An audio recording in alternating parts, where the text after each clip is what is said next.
regards to what he was going to do in this seat, and he was going to battle for it. And oh, wow. Whoa, where are we going to go here? That's some action to start the day, huh? So in this situation, no priority, right? No one had right of way. Who was centered in the peak? That's what it is. Like, which was direction was a better right or a better left? Could start the seat, in my opinion, just by looking at that tight shot. Could start as a double interference where they're actually both non-priority interference. They'll take half of their second scoring wave. What exactly is our priority judge looking at here? Well, and where the peak is and what direction is predominant. I mean, it looks to me like they're both right in the center of the peak. Was it a left? Was it a right? I mean, we can't really tell at that angle which was the better wave. So it looks like to me, only one side? Are they going to do? Yeah. Oh, wow. Reef amazing. Heazlewood with the interference. So that left basically was a closeout, and unfortunately, that's the thing. If it was a predominant right or a predominant left, if they're in the center of the peak, they're going to give that interference to the surfer who was on the wrong side of the peak, which was Reef Heazlewood there. Felt to me like we were so tight, but you can see that left kind of shut down, so it wasn't really a good left. Obviously, the right probably had better opportunity. The priority judge up there is going to basically, the judges make the call. Priority judge is just calling priority. They're not actually making that call, but if you can see a little different angle here. But look at the right has a full shoulder on it. They're kind of in the peak. The peak's right behind. Oh, man. Wow. And Crazy. the key word there is it's peak. And that's in the rule book. It's about being... They are right on top of each other again, and it's Nolan Rapoza now going left, blows the fins out. Nicely done. Just a clean, tidy front three to start this wave. What's he got for us on the inside? Big slash there. So Nolan knows he's still not safe. Still going. Nice.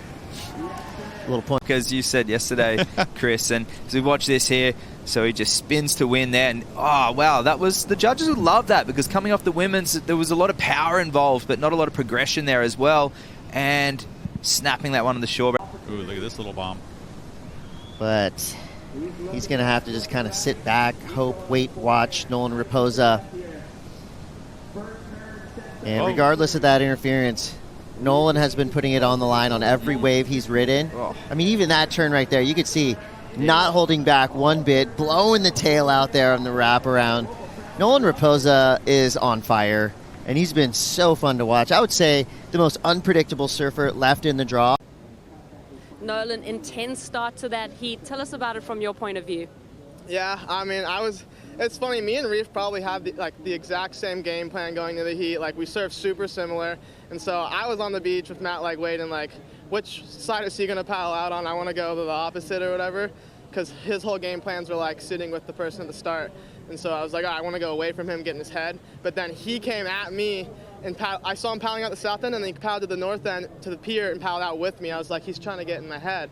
So then, like, we battled at the start a couple times, and then that first wave came in that we both were looking at. But I was kind of baiting him a little bit because I knew I was on the right, and I was like, he wants this left. So I, like, kind of looked hesitantly, but then knew he, like, was heading down on the left. And so then, since I knew I was on the right, I was like, all right, buddy, you're going to get it. Sorry. And I had to give him that interference. But he's my good friend, and you never want to do that in the heat. But it kind of, like, I was watching Felipe and Canoa's heat before, too, so I just knew that, like, that was, like, my position, my wave. So, yeah, unfortunately, I had to do that. Definitely displayed good sportsmanship at the end of that heat. We saw you guys shake hands, but self-belief, confidence, it's such a big component of professional surfing. Are you feeling that this morning, and what's the mantra for today? For sure. I'm definitely feeling confident. This is my home spot. Like, I think I live the closest out of anyone in this contest other than Canoa, maybe. And, yeah, my mantra this morning was why not. I was saying it all day yesterday. Then Pete came up and told that to me, why not?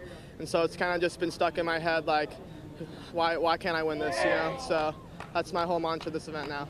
You've come close, 2021, making the semifinals. How do you get to the final? I think it's just you got to step it up, bring out my 6th, 7th gear, and, you know, keep believing in myself. I definitely believed in myself last time against Jake in 2021.